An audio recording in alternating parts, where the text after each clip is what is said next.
السلام علیکم جناب عمران خان صاحب، وزیر اعظم پاکستان۔ میں آج آپ کی توجہ ایک خاص مسئلے کی طرف دلانا چاہتا ہوں، جس سے آپ بھی پہلے متفق تھے اور آپ کہتے تھے کہ یہ جو پارٹی بدلتے ہیں لوگ، یہ صحیح نہیں ہے، ان کی وجہ سے کرپشن بڑھتی ہے۔ لیکن بعد میں پتہ نہیں آپ کو کیا ہو گیا، آپ نے کیا کیا ہے۔ آپ یہ سمجھدار ہیں اور ساری دنیا بھی سمجھتی ہے، ہم بھی سمجھتے ہیں کہ یہ جو لوگ این الیکشن کے وقت ہوا دے کے اپنا رخ موڑتے ہیں اور پارٹیاں بدلتے ہیں، تو وہ پہلے بھی انہوں نے کرپشن کی ہوتی ہے، جس میں وہ پہلے پارٹی میں ہوتے ہیں اور حکومت میں ہوتے ہیں، تو اپنی کرپشن بچانے کے لیے وہ پارٹی بدلتے ہیں تاکہ نئی حکومت کے ساتھ وہ ہوں اور انہیں کوئی پوچھے نہ۔ اس سے کرپشن مزید بڑھتی ہے اور بڑھ رہی ہے، اور آپ کے ساتھ بھی ایسا ہی ہوا، بلکہ آپ نے لگتا ہے کہ خود جان بوجھ کے کیا، لوگوں کو گمراہ کیا، یہ کہہ کے کہ یہ ایسے ہوتا ہے کرپشن، یہ ہے کرپشن کو میں ختم کر دوں گا۔ لیکن جو وقت بتا رہا ہے اور جو نظر آ رہا ہے، تو آپ نے چن کے ساری پارٹیوں سے بندے چنے، اور وہ کرپٹ ترین بندے تھے جنہوں نے آ کے کرپشن کی مزید گرم کیا اور لوگوں کا جینا حرام کر دیا، اور لوگ بلبلا اٹھے ہیں۔ مہنگائی اسی وجہ سے ہے کہ وہ کرپشن کرتے ہیں، وہ مال کمانے کے لیے مختلف تگ کرتے ہیں۔ لیکن میں ان لوگوں پر بھی حیران ہوں کہ آخر ان کے بڑے جو ہیں وہ فوت ہوئے ہیں، قبر میں گئے ہیں، کوئی پیسہ لے کے نہیں گیا ساتھ، سارے ادھر چھوڑ گئے ہیں، جائیدادیں ہیں، کچھ بھی ہے، جو مال اسباب ہے، پیسے ہیں، وہ دنیا میں چھوڑ کے گئے ہیں، قبر میں تنہا گئے ہیں، اور قبر میں جا کے انہوں نے حساب دینا ہے، اور جو اب کرپشن کر رہے ہیں انہوں نے بھی حساب دینا ہے اور دینا پڑے گا۔ ادھر جا کے کوئی سفارش، کوئی پیسہ، کوئی کام نہیں آئے گا۔ اللہ کے بندو، اب بھی سلجھ جاؤ، اب بھی سوچ لو کہ کافی ہو گیا ہے۔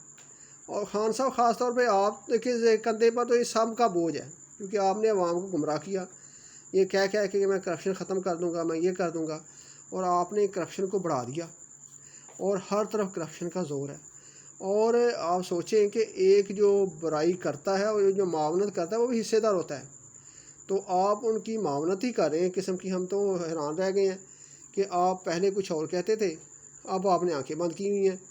اور میں حیران، ایک دن میں نے ایک بندے کو فون کیا، میں نے کہا یہ حکومت تو یہ کر رہی ہے کہ ہم ریلیف دیں گے عوام کو، ہم قیمتیں کم کریں گے، تو کہتا ہے جی کیا آپ جو سمجھتے ہیں حکومت کوئی ہے؟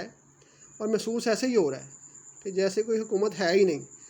تو برائے مہربانی خان صاحب، آپ سوچیں اور آپ لوگوں کی حالت پر رحم کریں، اور آپ دیکھیں کہ جو کرپشن کر رہے ہیں نا، ان کی طرف دیکھیں، ان کو نکال کے ایک آدھ کو عبرت کا نشان بنائیں۔ سارے نہیں بنا سکتے، ایک کو بنائیں گے باقی خود سمجھ جائیں گے۔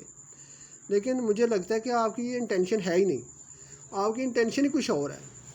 آپ کی انٹینشن صرف اقتدار تھا، وہ آپ کو مل گیا، اور آپ کو یہ خواب جو دیکھ رہے ہیں کہ نیکسٹ بھی اگلے بھی 5 سال آپ کو ملیں گے، اس کے لیے آپ کو کام کرنا پڑے گا، کچھ عوام کو دکھانا پڑے گا۔ ادروائز ووٹ جو ہے نا آخر عوام ڈالتی ہے، تو کچھ اس کا اثر ہوتا ہے، اور ہوا کا رخ جو ہے نا وہ عوام کے ذہن سے ہی بنتا ہے۔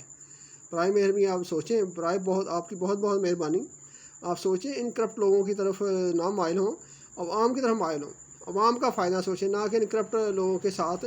یہ کتنی دیر آپ کے ساتھ جائیں گے؟ آج آپ فوت ہو جائیں یا ان میں سے کوئی بندہ فوت ہو جائے، تو پیسہ ساتھ لے کے نہیں جانا، وہ قبر میں آپ سے حساب ہونا ہے۔ جو آپ نے کرپشن کی یا آپ کے ساتھیوں نے کی یا جو بھی کام کیا ہے، اس کے بارے میں اللہ تعالیٰ نے پوچھنا ہے، اور اس میں کسی نے دوسرے کی سفارش نہیں کرنی۔ ہر بندہ کہے گا میں تو نہیں، مجھے تو نہیں پتہ، آپ نے خود کیا، کوئی ذمہ داری نہیں لے گا دوسرے کی، ذمہ داری آپ نے خود ہی لینے پڑے گی۔